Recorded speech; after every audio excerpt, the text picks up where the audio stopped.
Hello, you're welcome to my platform. I am Dr. Sandra and I'm a surgeon. I hope you become aware and sensitized about the different surgical conditions. Today's video is about Ludwig's angina.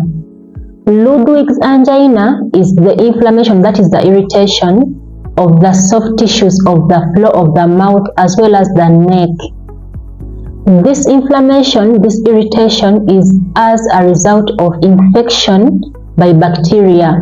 The commonly implicated bacteria include Streptococcus viridans, Staphylococcus aureus, Staphylococcus epidermidis, Peptostreptococcus, Fusobacterium, bacteroids, as well as actinomyces. These are just names that we give to the bacteria that commonly cause Ludwig's angina. In majority of the cases, these bacteria start off by causing tooth abscess, especially for the second and third molars of the lower jaw, and they can eventually infect the soft tissues of the neck as well as the floor of the mouth.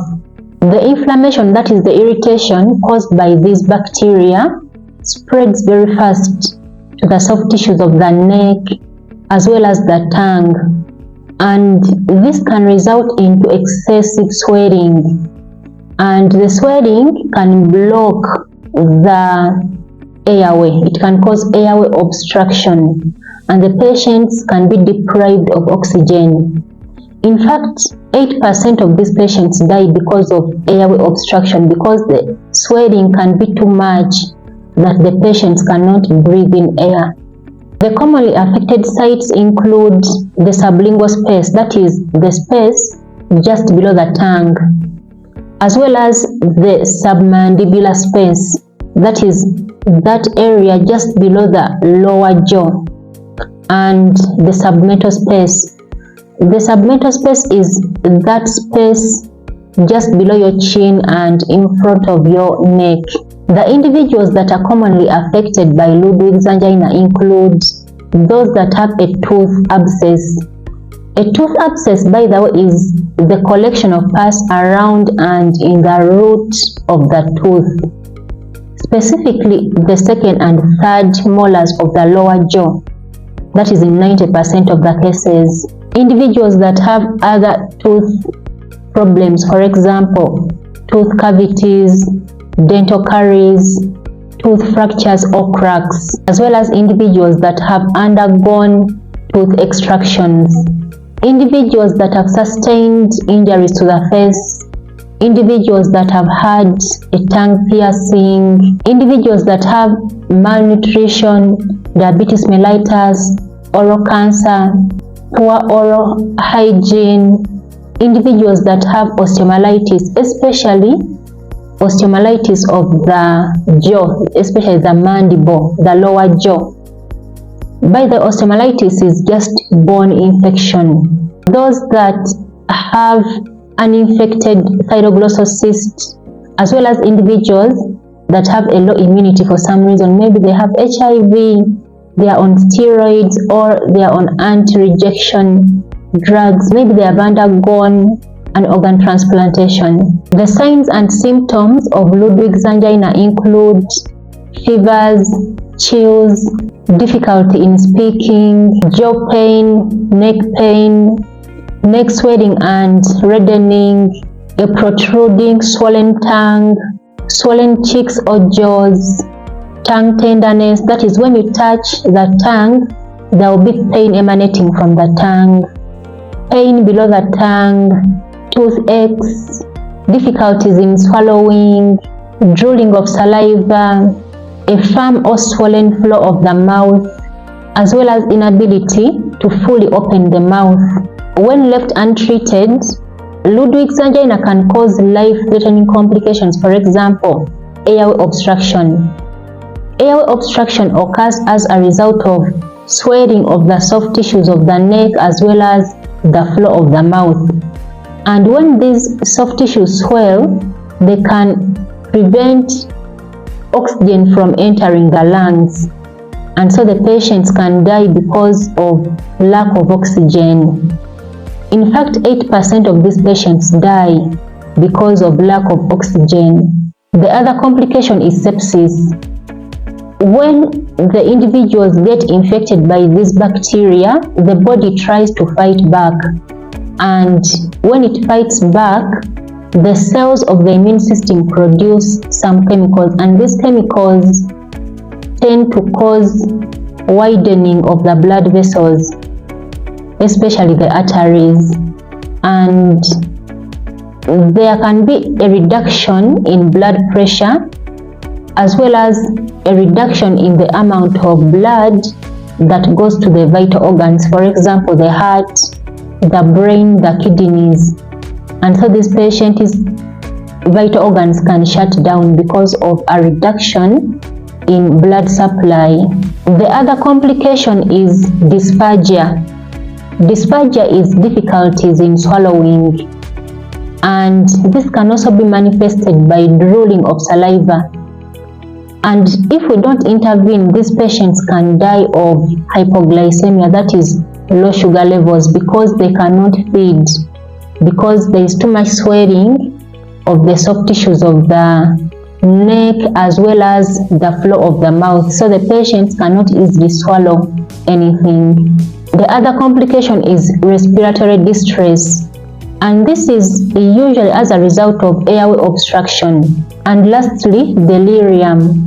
Delirium will manifest as confusion, and this is usually as a result of a reduction in the supply of oxygen to the brain. In majority of the cases, the diagnosis of Ludwig's angina is clinically made. That is, we do history taking and clinical examination. But sometimes we can carry out some tests, for example, a CT scan, we can do a complete blood count, ESR, CRP. When it comes to the treatment of Ludwig's angina, the first step is to secure the airway, because remember that Ludwig's angina causes swelling of the soft tissues that can block the passage of oxygen into the lungs.